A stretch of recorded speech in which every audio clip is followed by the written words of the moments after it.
Kali ini kita akan bahas perihal development game MOBA yaitu Moonton yang merupakan developer game Mobile Legends.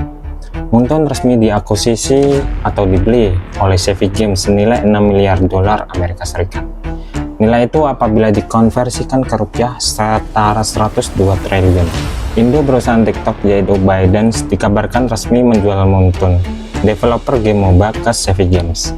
Savvy Games merupakan perusahaan investasi asal Arab Saudi. Perusahaan ini didirikan atas upaya pemerintahan Arab Saudi melepaskan ketergantungan ekonomi terhadap industri minyak ke industri game. Investasi awal ByteDance pada bulan Maret tahun 2021 mengakuisisi development Moonton melalui unit Novas senilai 4 miliar dolar Amerika Serikat. Kemudian ByteDance menjual development Moonton senilai 6 miliar dolar pada Savvy Games di bulan Maret tahun 2026. Story of Moonton. Tidak banyak yang tahu bahwa di balik kesuksesan besar development Moonton ada cerita yang jarang dibahas. Cerita tentang tuntutan hukum, tentang perusahaan besar, dan tentang bagaimana sebuah studio game kecil hampir hancur sebelum akhirnya menguasai dunia game mobile. Apakah semua ini hanya kebetulan? Hari ini kita akan bahas di balik kesuksesan Moonton. Awal berdirinya Moonton. Moonton didirikan di Shanghai, Tiongkok sekitar tahun 2014. Co-founder utamanya yaitu Justin Yuan dan Xu Zhenhua. Saat itu mereka hanyalah studio game kecil, tidak terkenal, tidak punya modal besar, dan tidak punya game populer. Game pertama mereka yaitu Magic Rush Heroes yang dirilis tahun 2015. Game ini cukup berhasil, tapi belum mampu membuat mereka terkenal. Namun, disinilah menariknya, karena setelah itu Moonton tiba-tiba membuat game yang sangat mirip dengan game besar dunia. Pada tahun 2016, Moonton merilis game Mobile Legends. Game ini langsung terasa familiar. Map mirip, hero mirip, skill mirip, gameplay mirip. Banyak pemain mengatakan Mobile Legends sangatlah mirip dengan League of Legends. Dan disinilah masalah besar dimulai. Riot Games, perusahaan pembuat League of Legends, menuduh Moonton meniru game mereka. Tuntutan hukum pun terjadi, dan ini bukan masalah kecil. Ini bisa membuat Moonton bangkrut.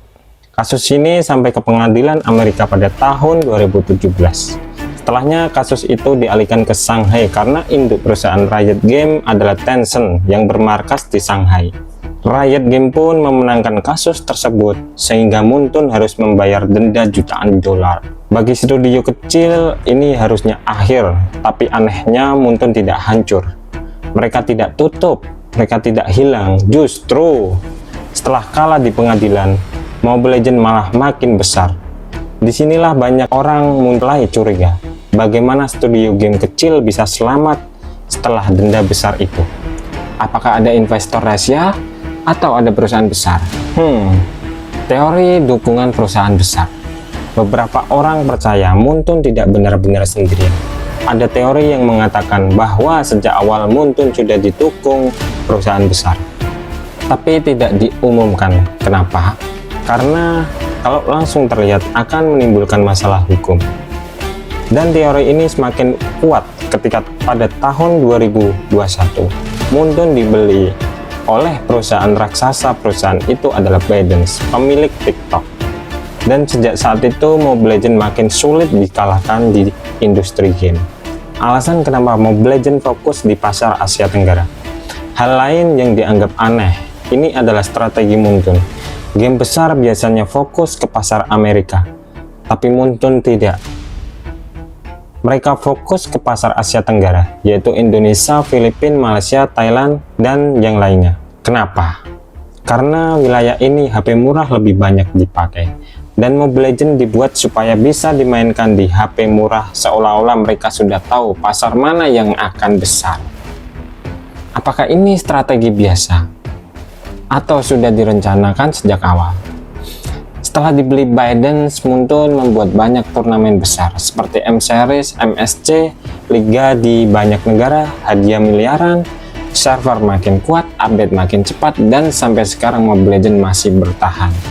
Ini membuat teori konspirasi semakin kuat bahwa Mobile Legends bukanlah hanya game biasa, tapi proyek besar yang sudah direncanakan lama. Kesuksesan Mobile Legends tak luput dari sosok besar, yaitu pro player content creator Mobile Legends. Seperti halnya sosok seorang Just No Limit yang mengenalkan Mobile Legends ke publik. Perlahan namun pasti, masyarakat mulai menerima Mobile Legends dan memainkannya.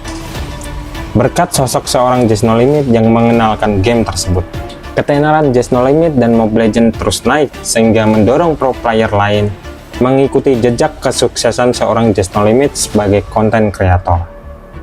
Mobile Legends terus berkembang dari yang awalnya hanya sebuah game permainan menjadi sebuah kebiasaan yang dimainkan bersama teman. Perlahan namun pasti, ekosistem mulai terbentuk dari sebuah kebiasaan memainkan game bersama teman menjadi sebuah tradisi setiap kali berkumpul bersama. Oke, sekian ceritanya, sampai di situ dulu. Terima kasih. Nice. Mantap.